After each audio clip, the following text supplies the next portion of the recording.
ce que disait Ingrid Levavasseur, donc une femme gilet jaune, famille monoparentale, etc.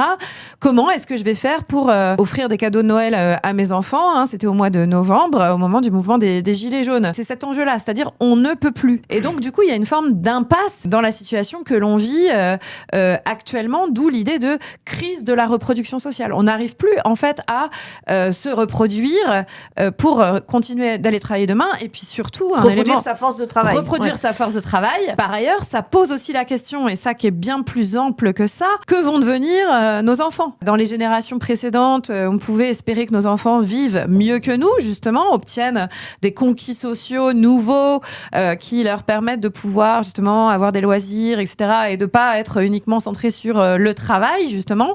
Et là, on est dans une situation où ça se referme. Et donc, en termes de perspective des générations ultérieures, il y a une forme d'impasse qui est en train de se constituer. Et c'est ça l'idée de la crise de la reproduction sociale. Et c'est ce que révèlent les mobilisations récentes, c'est-à-dire le mouvement des Gilets jaunes, qui du coup met en avant des enjeux qui sont très divers.